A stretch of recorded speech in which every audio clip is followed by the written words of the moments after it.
Alors aujourd'hui, on se retrouve pour faire le bilan de mes lectures du mois de mai. Alors oui, je sais, on est déjà presque fin juin, mais c'est pas toujours évident de filmer, étant donné que j'ai qu'un seul jour de repos, on va dire, parce que j'ai des matinées, mais bon, c'est pas vraiment trop pratique pour moi pour filmer. On s'en fiche d'ailleurs. Et donc je vais vous faire un petit peu le bilan de ce que j'ai lu au mois de mai, sachant que j'avais 11 livres à lire, et qu'il y en a 3 en fait que je n'ai plus. Car étant donné que je ne les ai pas aimés, eh bien, je les ai revendus. Voilà. Échangés, enfin, ce que vous voulez. Je les ai. On va commencer tout de suite avec les 3 premiers romans que je n'ai pas aimés en fait. Enfin, il y en a un que j'ai abandonné, enfin deux que j'ai abandonné avant la fin parce que j'étais trop déçue du livre. Alors on commence tout de suite avec L'Attrape-Cœur de J.D. Salinger. Et oui, donc je sais qu'il y a beaucoup de personnes qui aiment ce livre. C'est une référence, c'est un grand classique de la littérature américaine. Mais moi, je ne l'ai pas aimé du tout. Voilà. Donc ça m'arrive souvent hein, avec les classiques. Donc je ne sais pas si je ne suis pas peut-être assez sensible à ce style d'écriture ou... Enfin en plus, enfin, c'est à considérer comme un classique, mais l'écriture, elle est... Enfin, ceux qui l'ont lu et qui n'ont pas aimé me comprendront quoi. Voilà. Alors je suis encore novice dans l'insertion des photos sur les vidéos, donc je vais essayer de la mettre ici. Je ne garantis pas que je réussisse, hein, mais voilà. Donc L'Attrape-Cœur, il faut savoir qu'il a été publié en 1951 et qu'il a fait polémique en fait par rapport à son style d'écriture, etc. C'est un grand classique de la littérature américaine. Le livre n'est pas très gros en soi, il fait moins de 300 pages, mais j'ai pas su le finir quoi. Euh, les thèmes abordés, les thèmes principaux abordés, il y a la prostitution. Euh, on parle beaucoup de sexe aussi dedans. Enfin, c'est souvent le sujet qui emplit les pensées du personnage principal. Et aussi d'échecs scolaires. Le personnage principal, Holden Caulfield, il s'est fait expulser en fait de son école préparatoire, qui est Ponce Prep. Euh, Parce qu'il a des résultats scolaires médiocres hein, en fait, tout simplement. Pourquoi je n'ai pas aimé ce livre? Parce que tout d'abord ce qui m'a dérangé en fait c'est le j'ai pas accroché au style de l'écriture, c'est-à-dire que c'est une écriture très parlée, euh, même un peu un style relâché en fait je me suis un petit peu renseignée sur les styles d'écriture hein, parce que je suis pas l'experte en la matière. Euh, et voilà, ça m'a dérangé en fait. C'est comme s'il manquait de ponctuation. Tout le récit se fait à la première personne en plus, donc c'est un petit peu compliqué. Il y a très peu de dialogue et en fait, je me suis ennuyée tout le long enfin, les 3 quarts du livre parce que je l'ai abandonné aux 3 quarts. Parce que de temps en temps, quand même, j'essaye de me forcer quand c'est un classique. Je me dis, punaise, mais pourquoi il y a plein de gens qui le lisent et qui ont adoré et pourquoi moi j'aime pas quoi. Enfin, donc je me force jusqu'à un point. Parce que non plus, faut pas être maso, hein, je vais pas le lire jusqu'au bout si vraiment j'aime pas du tout quoi. Euh, donc après j'ai fait aussi quelques recherches, donc je sais pas si c'est lié ou pas à ce fait que je vais vous expliquer maintenant. Apparemment, L'Attrape-Cœur, c'est un livre qui a été beaucoup lu par des grands criminels. C'est-à-dire en fait,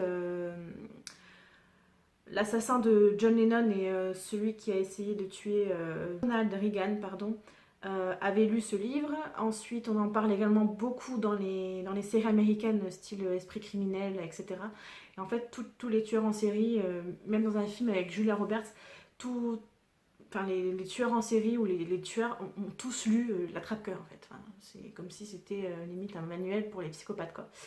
Bien qu'on ne parle pas plus que ça de violence dans le livre, c'est un petit peu abordé, mais pas tant que ça.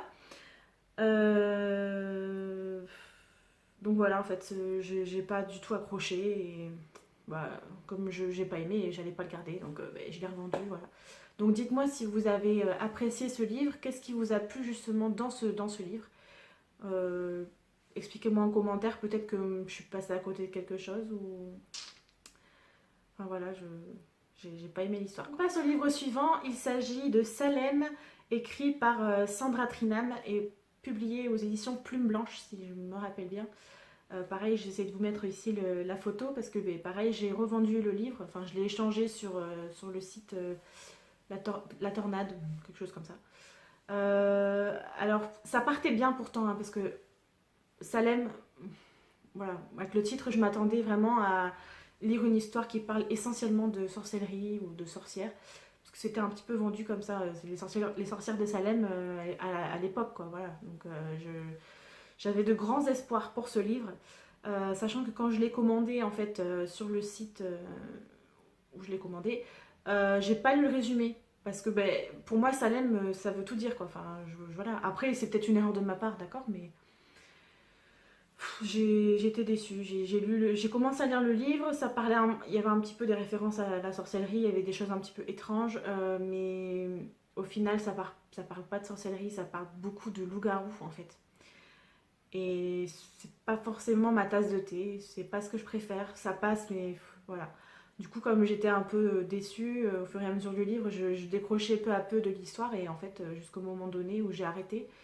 Et ce qui m'a surtout fait arrêter, en fait, c'est les coquilles que j'ai retrouvées à l'intérieur. C'est le nombre de fautes d'orthographe, le nombre de fois où j'arrivais plus à suivre quel personnage parlait à quel moment.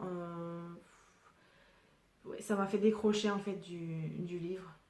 De toute façon, je pense que vous pourrez retrouver mes critiques sur la plupart, j'en fais sur Babelio, sur Livre Addict ou même sur mon blog hein, que je vous mettrai. Il y a toujours en barre d'infos en dessous là. Ouais, c'est dommage parce que c'est une bonne histoire. Franchement, l'histoire en elle-même, elle est bien. Après, moi, je m'attendais vraiment à trouver une histoire de sorcière. Donc, on a quelques références aux sorcières de Salem de l'époque, mais c'est essentiellement basé sur une femme en fait qui va découvrir que, enfin, non, elle va pas découvrir, mais en fait, voilà, c'est un loup-garou et en gros, elle va se rappeler que des années auparavant déjà, elle était déjà loup-garou. Enfin, elle va arriver dans une meute, bon, comme dans beaucoup d'histoires de loup-garou. Hein, et voilà, donc j'ai franchement pas envie d'en dire plus parce que j'étais un petit peu déçue par l'histoire dans laquelle il y avait beaucoup de facilité. En fait, pour faire simple, au début du livre, elle a un accident et elle va perdre la mémoire. Elle va plus se rappeler du tout de qui elle est. Voilà. Elle aura oublié plein de choses, sauf que son meilleur ami va la trouver chez elle donc. Et à partir de là, en fait, elle va découvrir peu à peu, par bribes, qui elle est. Elle va découvrir qu'elle est un loup-garou, mais la meuf, apparemment, ça la dérange pas du tout. Pendant presque la moitié du livre, j'étais persuadée que les deux personnages allaient finir ensemble. Mais en fait, quand elle arrive dans la meute qui la recueille, eh bien, elle tombe amoureuse de l'alpha, de loup dominant. Parce qu'elle était déjà avec lui par le passé, des années avant ce qui lui arrive maintenant. Voilà. Bon, je pense que j'ai assez parlé de ce livre. Hein. Si vous êtes quand même intéressé, n'hésitez pas à le lire et à l'acheter parce que c'est quand même une bonne histoire de loup-garou. C'est juste que moi, ça m'a pas forcément plu et j'ai été déçue de ne pas trouver plus de références à la sorcellerie dans ce livre. Alors ensuite, on va passer à une grosse déception. C'était ma déception du mois de mai. Ouais. J'adore Guillaume Musso. D'ailleurs, il y a un autre de ses livres que je vais vous présenter juste après. Mais le dernier Musso, La jeune fille et la nuit, je suis désolée, mais pour moi, c'était une grosse déception. Voilà. Alors, il y a beaucoup de gens, pareil, qui l'ont aimé. Il y a eu des très très bonnes critiques. Il y a eu un gros tapage médiatique qui a été fait autour de la sortie de ce livre. Et bien forcément, j'ai craqué. Je suis allée l'acheter tout de suite, enfin quasiment dès sa sortie. Je l'ai lu assez rapidement aussi parce qu'il faut se dire, voilà, c'est quand même un livre qui se lit très rapidement. Je l'ai lu en deux sessions si je me rappelle bien. Et encore, c'est parce que je devais aller travailler. Donc c'était quand même assez, entre guillemets, enfin pas addictif, mais je voulais quand même savoir ce qui allait se passer. Mais pourquoi? Parce qu'en fait, il ne se passe rien. Au tout début de l'intrigue, en fait, on découvre, donc en fait, c'est l'histoire de Thomas qui va revenir à Antibes. En fait, donc Thomas, c'est un écrivain dans l'histoire, hein, un écrivain célèbre qui a fait carrière à New York, enfin en Amérique, et qui est installé là-bas, et qui va revenir dans sa ville d'origine, donc Antibes, dans le sud de la France, par rapport à, je crois, une inauguration ou une fête des anciens élèves, un peu de son école, de son lycée, son lycée, je crois, de l'époque. Et il va retrouver donc des amis d'enfance qui sont Maxime et Fanny. Et l'intrigue, en fait, elle est lancée par le fait que ils vont démolir le gymnase, sauf que dans ce gymnase, en fait, il y a une élève emmurée, enfin, morte évidemment, depuis plus de 20 ans. Et ils se disent que s'ils démolissent le gymnase, forcément le corps va être découvert. Et donc, au fur et à mesure de l'intrigue, enfin assez vite quand même, on comprend que la jeune fille, donc Vinka, je crois que ça se prononce comme ça, Vinka ou Vinsa, je ne saurais pas trop. Euh, elle était en couple en fait avec un professeur de l'école. Et donc on apprend aussi que ce professeur a disparu en même temps qu'elle. Donc on s'imagine qu'il est aussi emmuré dans l'école. Et à partir de ça va se dérouler toute une intrigue. Donc je ne vais pas vous révéler tout le livre, hein, sinon ça ne servirait à rien d'acheter. C'est un bon livre, attention, je ne dis pas qu'il était mauvais ou quoi que ce soit, mais c'est juste que j'ai pas accroché à l'histoire cette fois-ci. Parce que j'ai trouvé que c'était trop... ouais, trop. Ça, on aurait dit que des fois que ça faisait trop la publicité de la France. C'était trop. Bon, c'était sympa, ça nous faisait bien comprendre qu'on était en Provence, que c'était joli, qu'il y avait de la lavande partout. Enfin, voilà, c'est un petit peu les clichés qu'on peut avoir sur le sud de la France. Mais pendant la moitié du livre, je me suis mais, ennuyée, mais à un point. Alors, normalement, j'aime bien quand le livre se passe à deux époques différentes, c'est-à-dire quand il y a des flashbacks sur le même personnage, mais qu'on découvre par le passé ou par le futur, ça dépend. Mais là, en fait, je sais pas, j'ai trouvé ça super long. Euh, le seul petit point positif, c'est que durant toute la lecture du livre, on se dit ah, c'est un tel qui a fait le coup, ah, c'est un tel qui a fait le coup, ah, c'est un tel qui a fait le coup. Et bon, à chaque fois, on est à côté de la plaque, hein. Enfin, voilà. Mais par contre, pour la révélation finale, ouais, bof quoi. Je, je suis restée un peu sur ma faim et j'ai trouvé peut-être un petit peu trop facile aussi la fin. Et moi, normalement, ce que j'aime dans les Guillaume Musso, c'est justement tout le décor, enfin, le fait que les histoires se passent en Amérique, je crois. Je suis transportée un peu ailleurs. Alors, je sais pas si c'est vraiment un rapport avec ça, mais là, j'ai l'impression en fait que c'était. Comme si vous regardiez. Bah, attention, pas, toujours pareil, c'est mon point de vue, hein, j'ai pas raison hein, sur tout, ou sur rien, peu importe. Mais c'est comme quand vous regardez des séries américaines, des séries policières, genre NCIS, New York Unité Spéciale, Les Experts, comment ça s'appelle l'autre Esprit criminel, je sais pas si j'ai déjà dit. Bref, moi je suis à fond dedans. Quand je regarde la série, je suis à fond dans le truc et tout, je découvre le meurtrier à la fin comme tout le monde, même si on a des soupçons et qu'on sait plus ou moins qui c'est, etc. Et c'est comme si vous regardiez cette série et qu'après vous passez à RIS, police scientifique version française, ou Commissaire Moulin, ou plein d'autres séries policières françaises où tu dis, ouais d'accord, c'est une intrigue à la française, quoi. Voilà, c'est un peu ce que j'ai pensé en lisant le livre. Donc je suis désolée, mais celui-là, je ne l'ai pas trop aimé, donc je l'ai lu, hein, forcément, mais je m'en suis séparée. Et ça a fait le bonheur de quelqu'un qui l'a trouvé sur le site de la Tornade alors qu'il venait juste de sortir. Voilà, voilà. Donc ça, c'était les 3 livres que je n'ai pas aimés. Et maintenant, on va passer au reste de mes livres, parce que j'en ai encore 8. Oui, j'en ai encore 8 à vous... Parce que j'en ai encore 8 à vous présenter. Alors, pour le prochain livre, il s'agit de Le silence de la mer de Vercors. Voilà. Pareil, je l'ai lu, mais j'ai bien aimé, mais vraiment très très très très très moyennement. Je vais vous lire un petit peu ce qu'ils disent au dos enfin, sur la 4e de couverture. Une vingtaine d'autres... non, pas ça, on va pas commencer. On nous dit cette sobre histoire où une famille française s'oppose par le silence à l'officier allemand qu'elle a été obligée de loger est un plaidoyer implacable contre la barbarie hitlérienne. Sous la calme surface des eaux, c'est la terrible mêlée des bêtes dans la mer qui se trouve soudain révélée et toute la vie sous-marine des sentiments cachés, des désirs et des pensées qui se nient et qui luttent. Les récits qui accompagnent ici le silence de la mer ont une portée peut-être moins complexe mais tout aussi forte. Tous lancent un vibrant appel aux vertus d'un humanisme conscient de ses devoirs. Ouais. Moi j'ai pas spécialement... Enfin, j'ai pas spécialement aimé ici, j'ai bien aimé, mais je pense pas que je me rappellerai dans un an, quoi. C'est...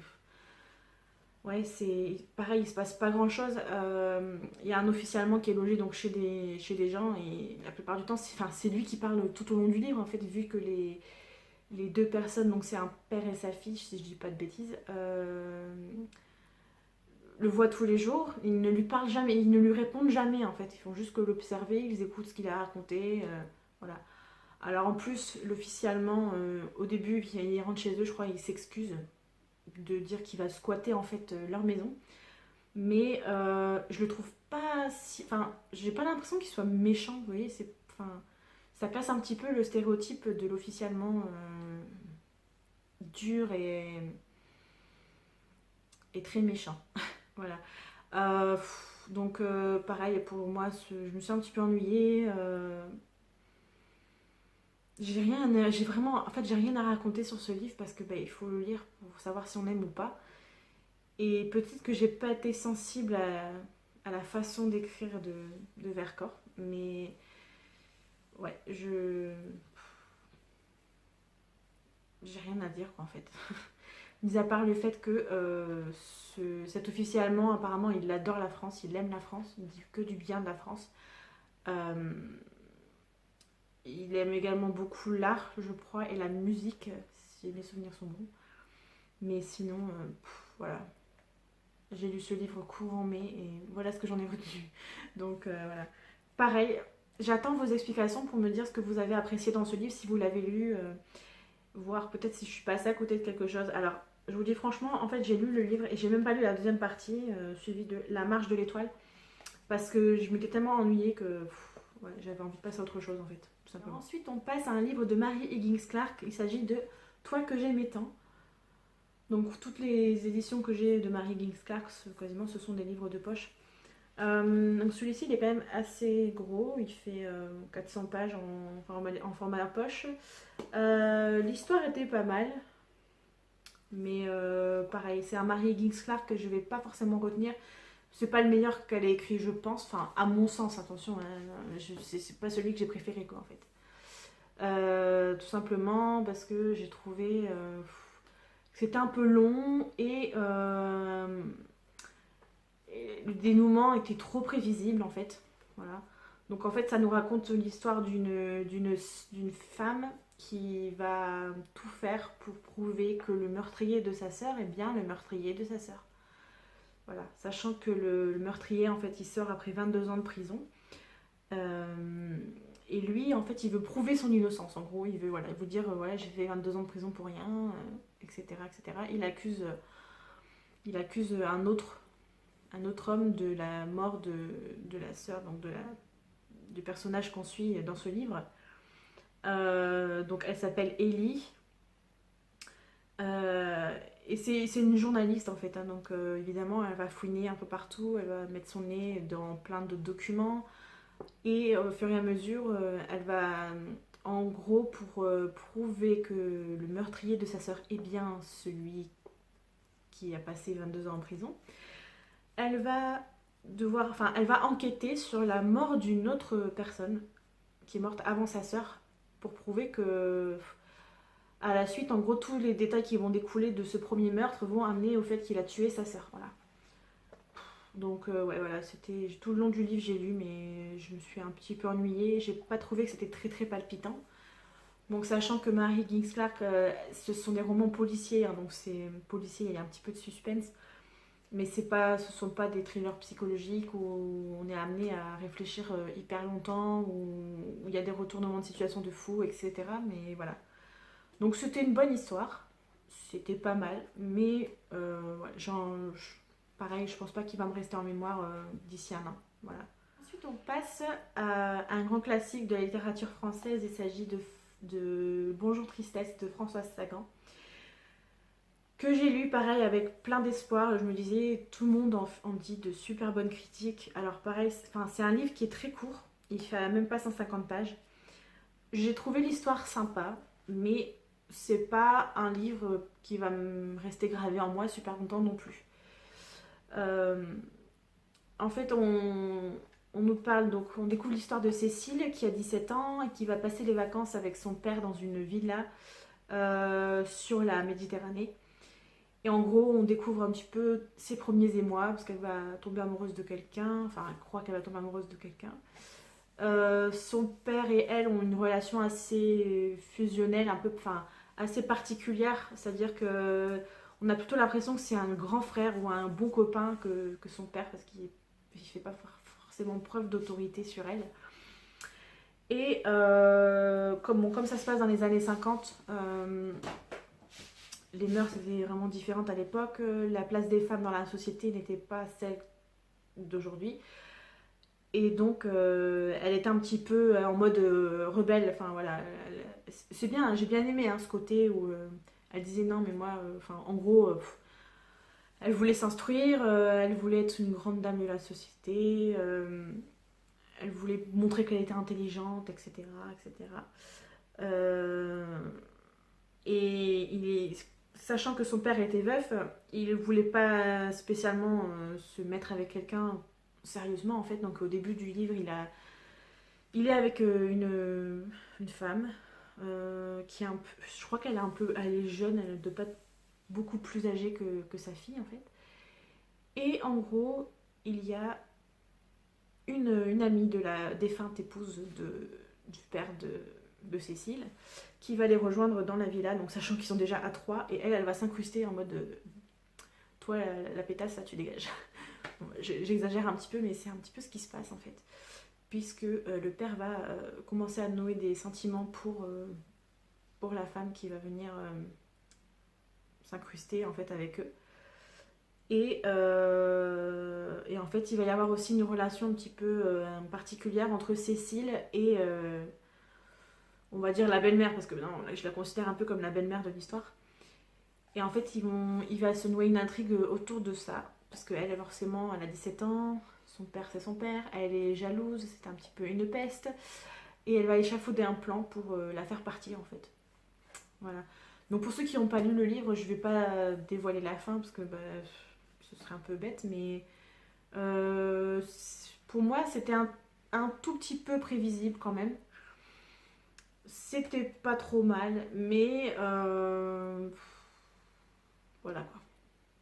Si vous voulez vraiment un avis beaucoup plus construit et compréhensible, je vous invite à aller voir sur mon blog parce que j'ai fait une chronique sur ce livre.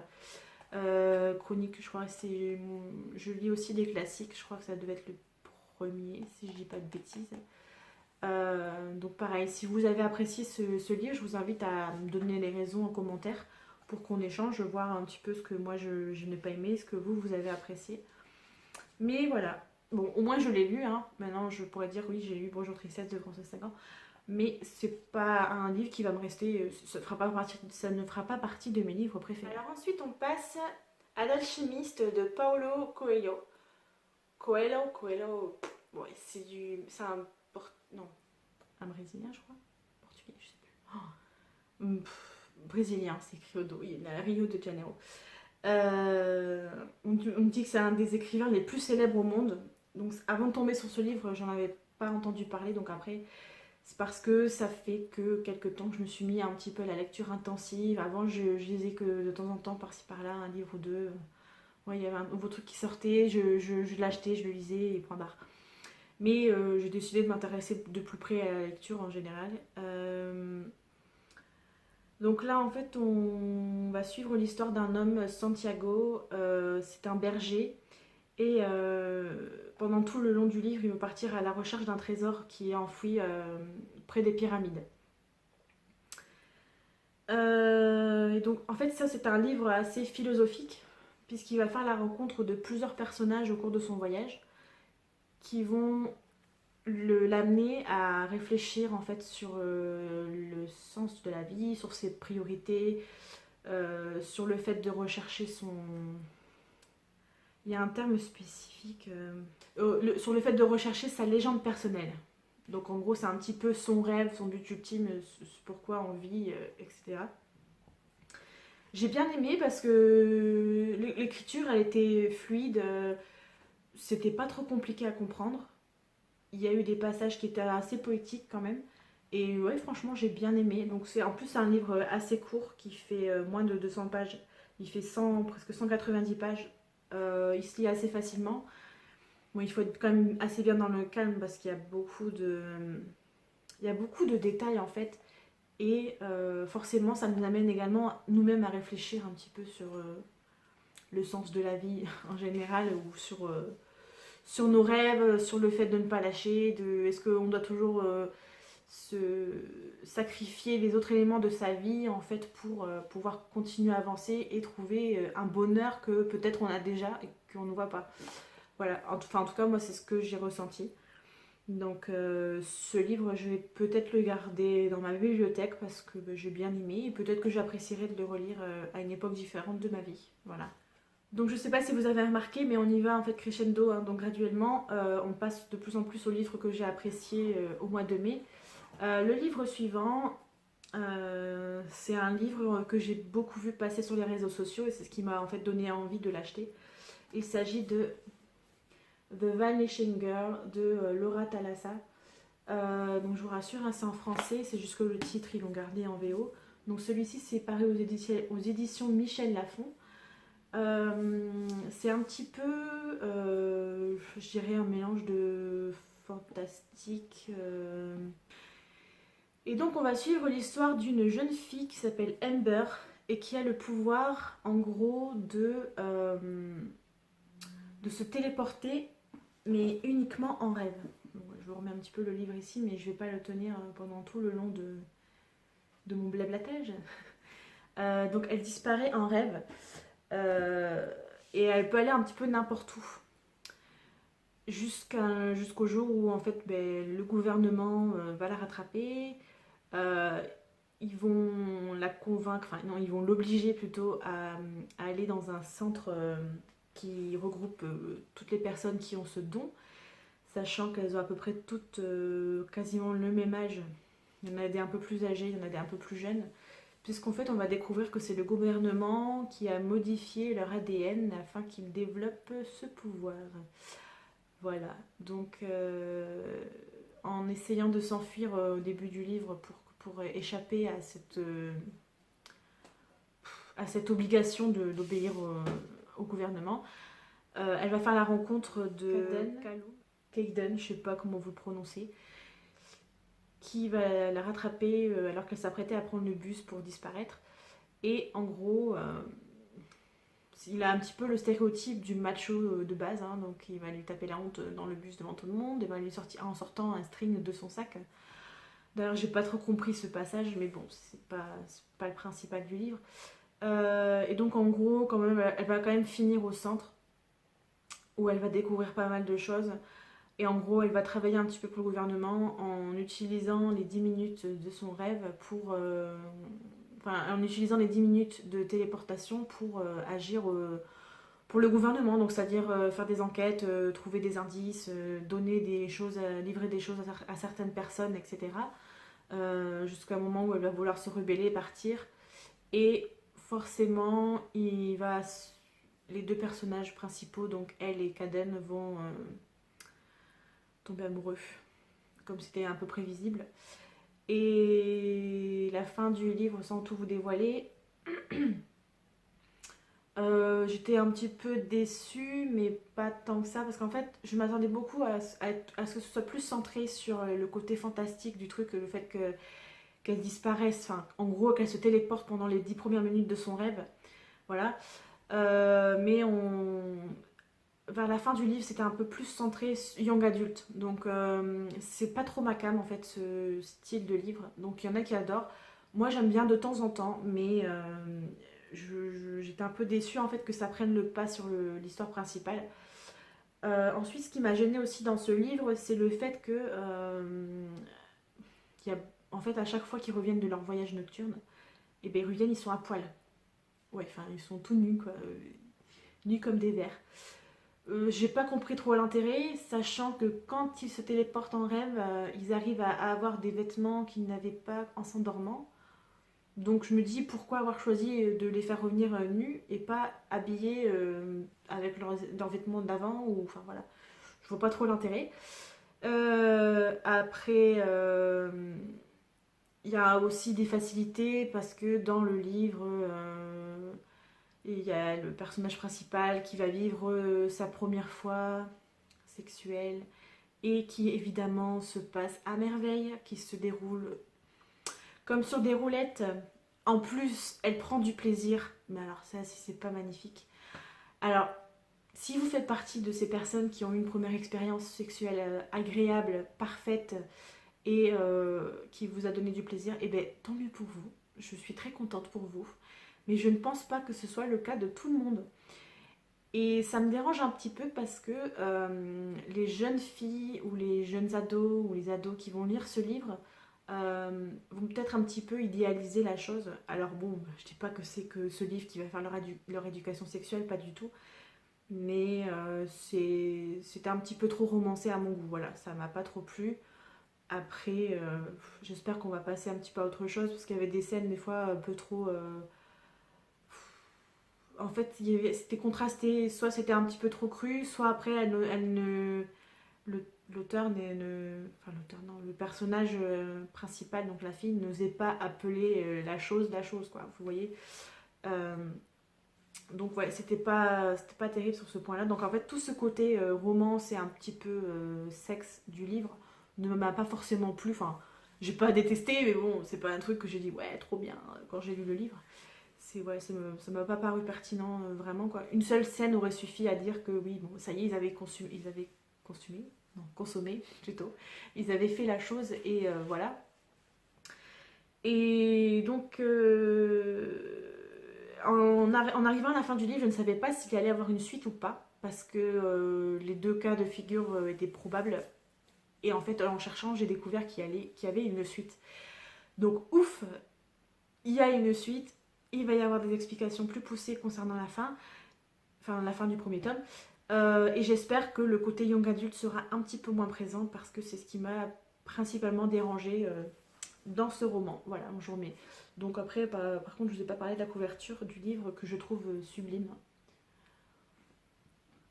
Mais donc certainement je vais le garder parce que je vais acheter le deuxième tome. Après je sais pas si, je crois qu'il y aura un troisième aussi si j'ai bien lu ce qui était décrit. Donc je vous reparlerai des prochains tomes quand je les aurai lus. Alors ensuite on va passer au deuxième classique que j'ai lu au mois de mai. Il s'agit de La Belle et la Bête de Madame de Villeneuve. Donc c'est le conte originel. C'est-à-dire que c'est à partir de celui-là que ce conte a été repris par une autre madame.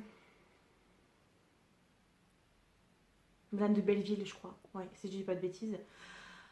Et qu'après, ça a découlé sur voilà, plusieurs réécritures un petit peu et qui a inspiré le célèbre dessin animé de Disney, La Belle et la Bête. Donc La Belle et la Bête, c'est mon Disney préféré. Mais bon, là, on va pas parler de La Belle et la Bête Disney, on va parler du livre. J'ai adoré, voilà. C'était presque un coup de cœur. Mais la fin du livre, en fait, m'a fait un peu tiquer. C'est-à-dire que... bon, vous connaissez tous l'histoire de La Belle et la Bête. Hein, c'est un jeune prince qui a été victime d'un enchantement parce qu'il a refusé le gîte à une vieille dame, enfin, dans la version officielle. Là, je crois qu'on ne sait pas trop en fait pourquoi il a été changé en bête dans le livre. Je vais vous dire le seul truc qui m'a dérangé dans ce livre, enfin, le premier truc qui m'a un petit peu déçu, j'étais un petit peu triste, c'est qu'il n'y a aucune référence à la fameuse rose à laquelle je m'attendais à avoir des explications dessus, mais non. Pourtant, ça aurait pu être pas mal parce que ben, je sais pas comment elle est venue, cette histoire de rose qui flétrit jusqu'à l'arrivée, jusqu'au retour de la belle. Mais dans ce livre, on n'en fait pas du tout mention.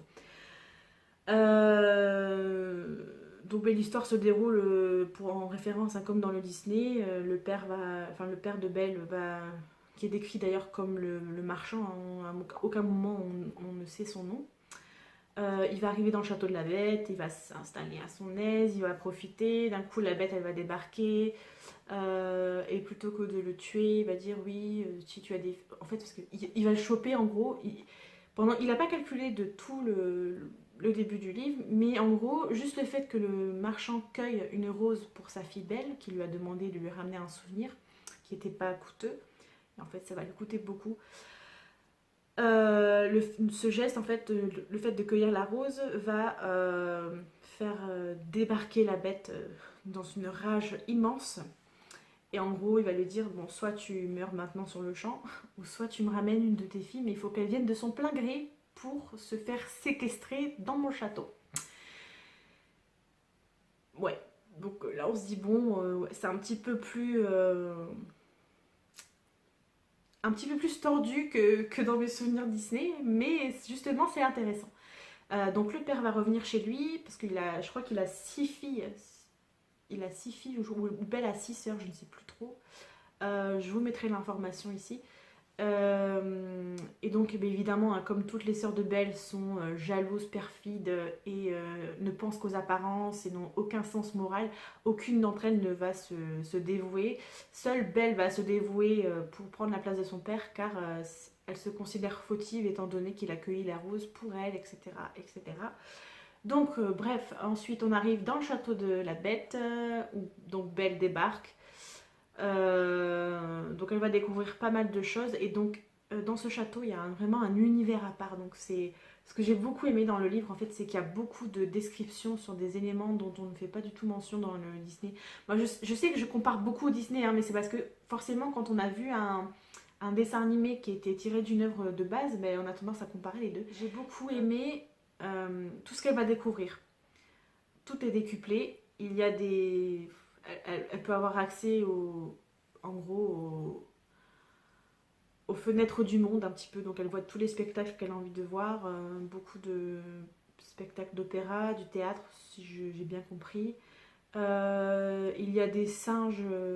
C'est beaucoup plus fantastique en fait que ce que j'aurais pu penser. Il y a des singes servants en fait qui vont lui amener un petit peu de tout. Dans ce livre-là, on ne parle pas, je pense pas qu'on nous parle de fameux Lumière et Big Ben. Juste, on sait que le château est quand même un petit peu enchanté. Enfin, tous les membres du château ont été touchés par l'enchantement. Pareil, elle va aussi découvrir une super bibliothèque. Si je dis pas de bêtises, ouais, avec pas mal d'ouvrages. Donc, comme dans l'œuvre classique, enfin, l'œuvre, elle adore lire, hein, donc voilà. Et le seul truc qui est un petit peu différent, bon, ça m'a fait un petit peu sourire, même si c'est un petit côté pervers, c'est que la bête, tous les soirs, elle demande à la belle si elle veut coucher avec lui. Alors, ben, la belle, comme elle n'est pas zoophile, elle dit non. Mais tous les jours, il essaye, il lui demande, il lui demande, il lui demande.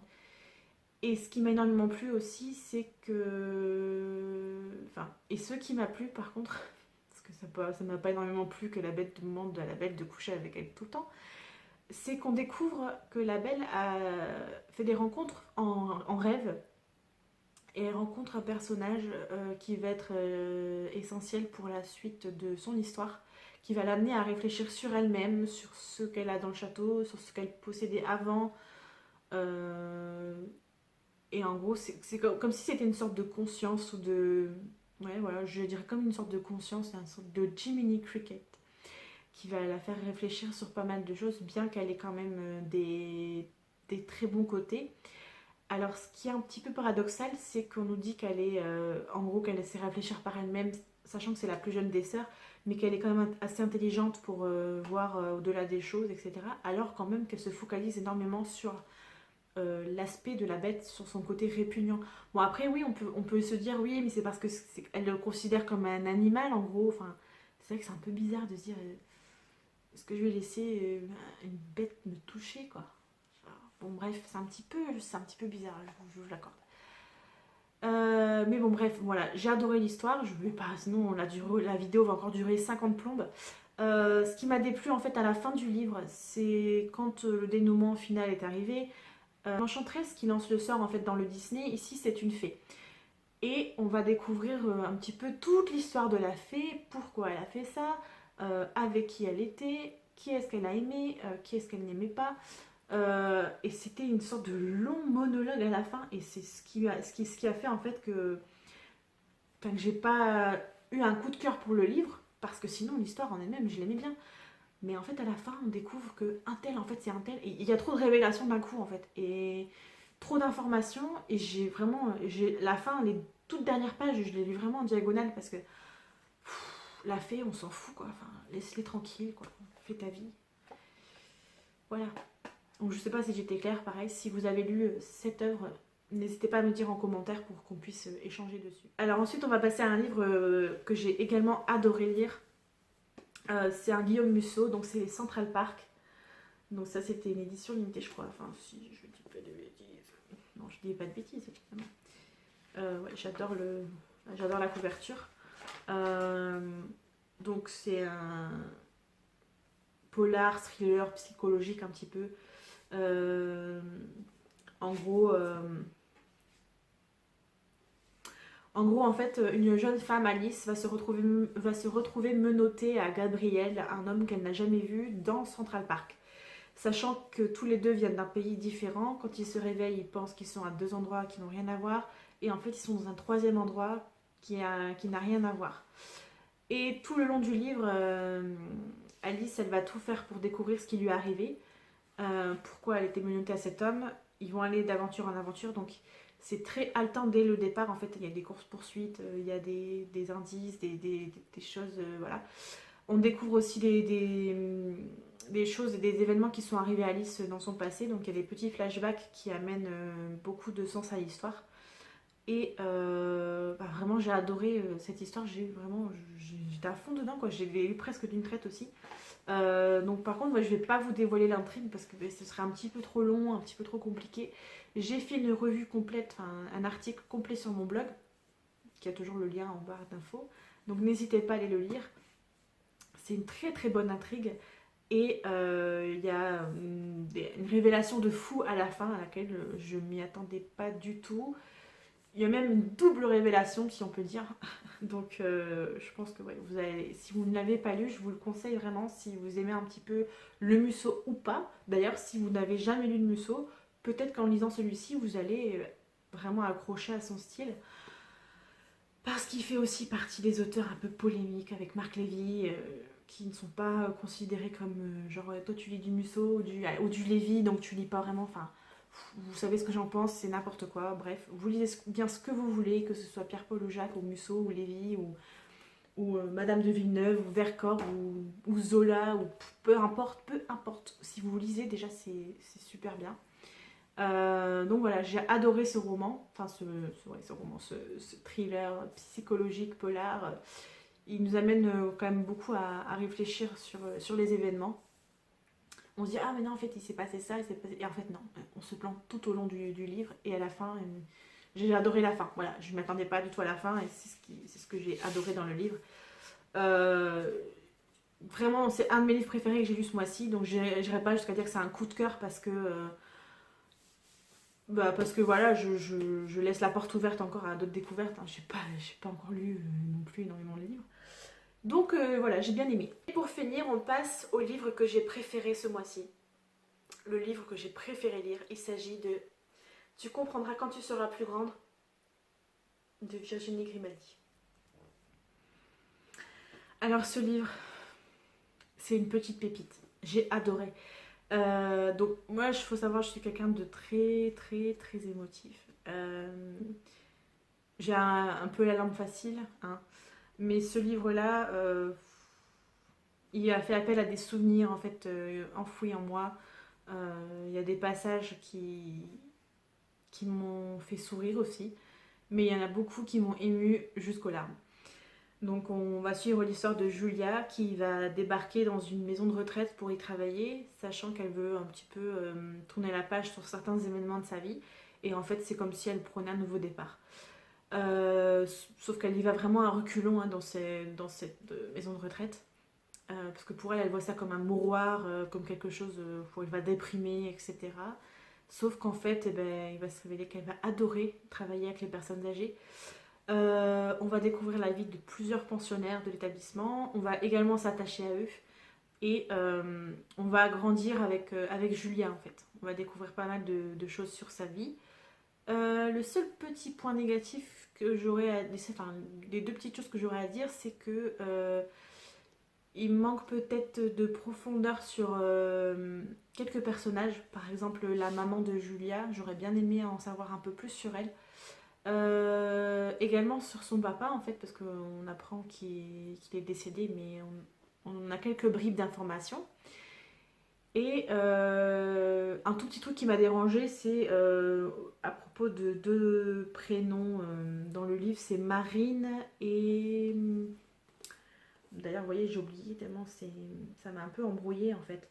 Bref, je vous mettrai le nom ici, Marine et Marion, je crois. Ouais, je crois que c'est ça, je crois que c'est Marion. Donc, ouais, des fois, enfin, pendant la première partie du livre, j'étais un peu confondue parce que je n'arrivais pas trop bien à figurer qui était qui. En fait, enfin, ça passe. Et ouais, j'ai adoré cette histoire, elle est vraiment super bien. On s'y croirait vraiment. J'avais vraiment l'impression d'être pensionnaire ou d'être collègue de Julia et d'être dans le, la maison de retraite en fait, hein, tout simplement. J'ai adoré ce livre parce qu'il y a des passages qui m'ont fait penser à ma grand-mère évidemment, hein, vu que ça parle de personnes âgées. Même si ma mamie est partie beaucoup trop tôt à mon goût, mais bon, ça c'est autre chose.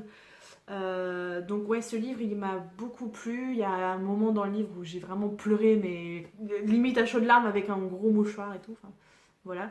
Et j'ai adoré. Donc si vous ne l'avez pas encore lu, je vous le conseille vraiment parce que l'histoire elle est géniale.